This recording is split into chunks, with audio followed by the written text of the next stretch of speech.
Well, Kellyanne Conway and Joel Benenson join me now. We'll see if there's any yelling. They've both promised there won't be. But let me ask you both this, different versions of the same question. And Joel, I'll start with you. Are you being sore losers? No, I don't think we're being sore losers. I think we've acknowledged, and I acknowledged in that exchange with Kellyanne right from the start, that they won. He's president-elect. But I was also saying and taking issue with the notion that there was a mandate, and that when you talk about connecting with people over America, Hillary Clinton had 2.5 million more Americans vote for her than Donald Trump. I'm aware of the currency of presidential elections, the Electoral College. I've been on 3 winning presidential campaigns.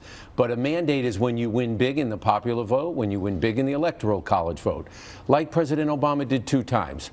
I don't recall Kellyanne, she may say so today, that President Obama had a mandate, or any Republican saying he had a mandate. Kellyanne, are you being a sore winner? You've done this a few times. Your own Twitter, I think, bio now just simply says, "We won." It's like I dropped the mic. Chuck, first of all, I showed great respect and grace to my colleagues from across the table for over 2 hours before this exchange happened. But the fact is that we're the ones who understood America. And the idea that we're going to talk about the popular vote, I think, answers your questions about sore losers. The idea that Donald Trump doesn't have a mandate after he got 100 more electoral votes than Mitt Romney did. He got 306 electoral votes. It wasn't close. He won states that had not gone Republican in decades. And by the way, had this been a race for the popular vote, we would have won that too, because Mr. Trump would have campaigned in California, in New York, stayed in Florida, gone to Illinois perhaps, these population-rich states. We did what you're supposed to do to become president. A, go and campaign in those states that were the so-called swing state, battleground states.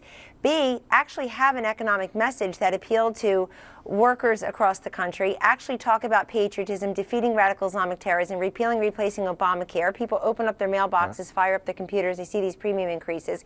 But, you know, the idea that he doesn't have a mandate when on President Obama's watch, they've now lost the White House, 60 seats in the House, over a dozen Senate seats, over a dozen governorships, and over 1,000 state legislative seats. This Democratic Party is having an identity crisis and a circular firing squad. And what I heard at Harvard is the same thing I hear all the time. It's Jim Comey's fault. It's Bernie Sanders' fault. Okay, it's but anybody Kellyanne, but Hillary Clinton's fault. Let me ask you this, though. A lot of people look at what you've said and what others have said, including the president-elect at his rally in Cincinnati, and say, boy, Team Trump, they can't seem to accept winning, that they haven't been gracious in victory.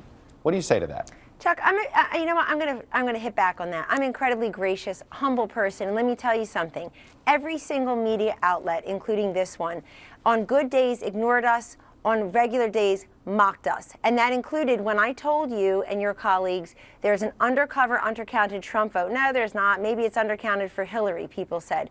These rally sizes matter because it portends the enthusiasm and momentum that is owned by Donald Trump. We're the ones with the message. We're the ones turning these counties around that President Obama carried twice with over 50% of the vote. We switched 200 counties, and we did that with messages that matter to people. He's the guy who talked about veterans, talked about defeating terrorism. I mean, you know, we were mocked and ignored. Go back and look at the headlines 2 weeks out everywhere. And the talk on networks like this, we were completely dismissed. Secretary Clinton wasn't even mentioning Donald Trump's name most of the time. Joel, let me turn to you. She brought up this, and it seems as if we gathered together all the different reasons that you and others have given to Hillary Clinton's defeat. James Comey, third-party candidate, sexism, young voters, the media, Obamacare premiums, Bernie Sanders, health rumors. What wasn't on there was the point that Kellyanne just brought up, Hillary Clinton. Does she accept any responsibility for this defeat on her own? Look, I think the reality here is that this was a strong campaign. Kellyanne Conway said they had a better message on the economy. When you look at voters who said they were voting for someone who cares about people like me, Hillary Clinton won those voters. When you look at voters who said the economy was their #1 issue, Hillary Clinton won those voters. Look, I think the issue now going forward is, and I think Kellyanne Conway, again today, Kellyanne talked about his economic message. I think he's raised the bar very high. I mean, this is a guy who during the course of the campaign, by the way, Kellyanne said built his businesses on the back of the little guy. And now voters are going to hear him as president called for giving the biggest tax cuts in history to corporations and very wealthy Americans. Twice as big. You're not as answering my Bush. question. Do you guys accept any? Do you guys accept this? Yeah, He did answer your by the way, question. we did in They the never panel. accept We did in it. the panel, by the way.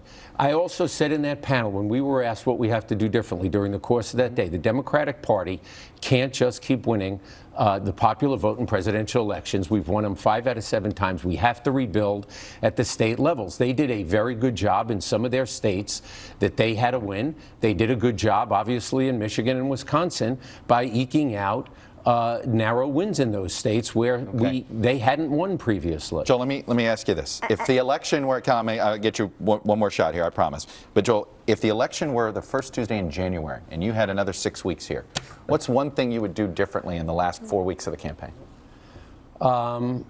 Just probably do more. More what, though? What does that mean? I would do more states. I'd hit more states more frequently. I'd probably ask for another debate. Probably ask for a faith forum to hear Hillary Clinton and Donald Trump both talk about their roots in faith and the strength of hers, which I think are dominant.